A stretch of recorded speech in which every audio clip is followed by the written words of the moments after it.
Bien, un guión teatral es un texto que contiene diálogos y los detalles técnicos que se necesitan en el montaje y realización de una obra de teatro. El guión teatral es un libreto dirigido a todos los que participan en la obra, para guiarlos en el desempeño de sus funciones. Es decir, el guión teatral, como su mismo nombre lo indica, es una guía para los actores, para que ellos tomen en consideración eso, practiquen, ensayen y finalmente representen esa obra. Bien, un guión teatral, ¿qué tipo de texto es? Es un texto literario, pero pertenece al género dramático. No es narrativo, no es poético, sino dramático porque tiene que ver con el teatro. Y el propósito de un guión es guiar la representación de sus contenidos frente al público, ¿no?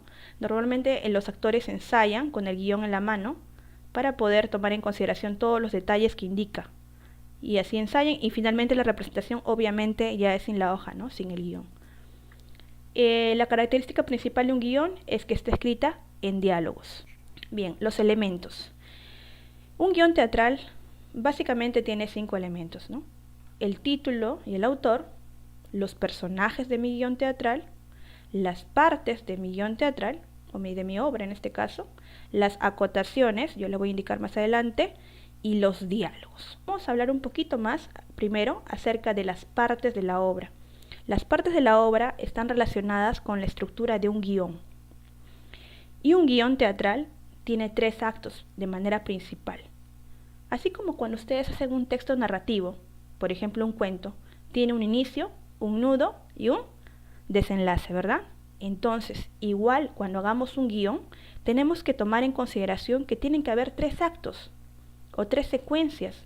En este caso, en el primer acto debe plantearse, ¿no? Conocerse quién es el protagonista, o sea, es el inicio, ¿no? de la historia, digamos.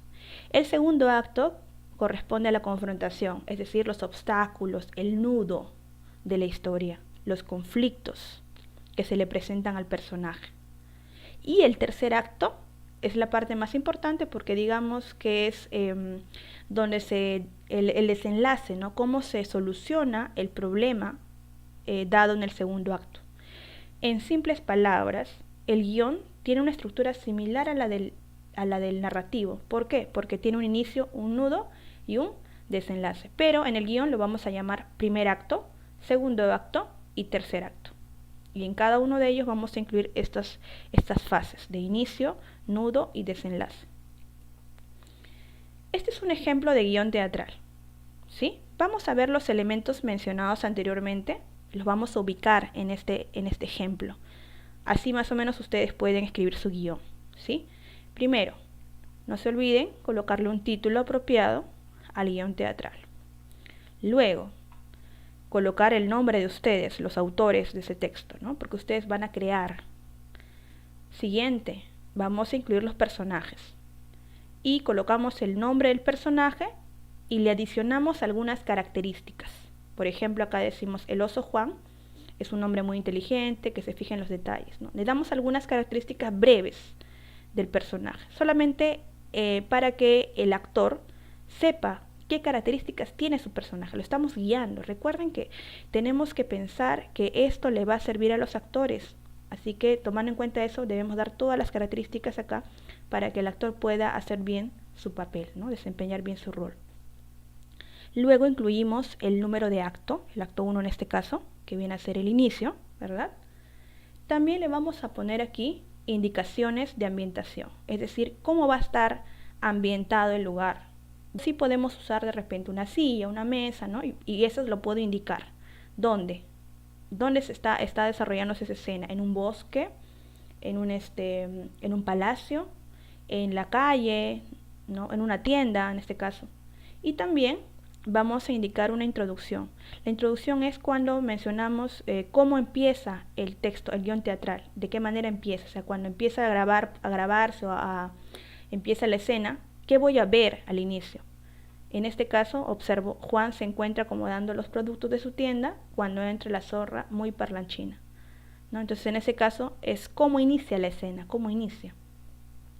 Finalmente vemos los diálogos. Estos son los diálogos. En los diálogos en un guión teatral colocamos los nombres de los personajes. ¿Se dan cuenta? Están en negrita. Y lo que continúa es lo que dice el personaje. En este caso, la zorra dice: hola, hola, ¿cómo está, señor Juan? ¿Cómo lo trata la vida? Tiempo sin pasar por su tienda. Y Juan, el personaje Juan, responde, muy bien, señora zorra, ¿y usted cómo le va?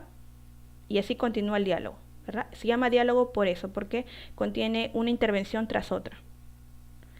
Esto que está entre paréntesis, algo sorprendido, el personaje, es decir, el actor, no debería leerlo. Esto le va a servir al actor para guiarse al momento de actuar. Eso se llaman acotaciones. Las acotaciones son indicaciones que hace en este caso el escritor para que el personaje actúe durante esa intervención. Por ejemplo, el actor que hace de Juan, cuando actúe y diga: muy bien, señora zorra, ¿y usted cómo le va? Ahí lo dirá de manera sorprendida. Ojo que esto de aquí no lo lee el actor. Esto le sirve solamente de indicación para que pueda tomarlo en cuenta cuando actúe. Igual acá, Juan, estirando las latas hasta la zorra, ¿no? Igualito. Esto es una indicación que le va a permitir al actor representarlo de mejor manera, ¿no? La escena. Ahora, esto que está en cursiva son indicaciones también de la actuación. Esto de aquí, en algunos casos, algunos aprovechan ahí a poner un narrador. Es decir, ponen a cabo la voz de un narrador y una persona externa que no está en escena dice: Juan da la espalda a la zorra para buscar la lata de guisantes que tiene más cerca. La zorra aprovecha para estirar su pata y tratar de arrimar una fruta que está en el mostrador. Pero Juan voltea y la zorra tiene que retirar la pata disimuladamente. Algunos deciden actuar esta parte. Otros prefieren utilizar un narrador, una voz narradora, la cual lee esto y los personajes van actuando según lo dice la narración. También puede darse el caso, ¿ya? Pero no olviden que esto debe ser mínimo. La mayor parte de la representación debe ser con diálogos.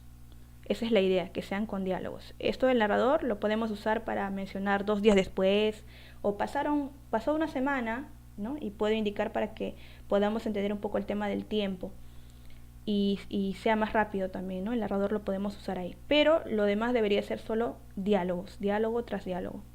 Voy a mostrarles un ejemplo de cómo he llenado esta planificación. Vamos a hacerlo con la Caperucita Roja, que todos lo conocemos, ¿sí? Lo de arriba lo he copiado tal cual, porque es lo mismo, imaginamos, ¿no? Bueno, el título del guión, suponiendo que es Caperucita Roja, ¿no? Le colocamos el título, los personajes, Caperucita, mamá de Caperucita, lobo feroz, cazador, abuelita. La estructura, bueno, como tiene 3 partes, es como si fuera inicio, nudo y desenlace. Acá en mi planificación lo voy a poner súper sencillo, a manera de oración. Ejemplo, acto 1. La Caperucita recibe una cesta de comida para su abuelita. Puntual. Acto 2. En el bosque, camino a la casa de la abuela, la Caperucita se encuentra con el lobo y este le engaña, ¿sí? Ese es el nudo. Y 3. El cazador libera a la Caperucita luego de que fue comida por el lobo. Y ya está. Entonces aquí tenemos tres actos: inicio, nudo y desenlace, ¿sí? De manera sencilla lo estoy colocando, porque esto luego lo voy a desarrollar a través de diálogos, pero esto ya es una idea de lo que voy a hacer. Y finalmente coloco el mensaje: no debemos confiar en extraños, ¿verdad?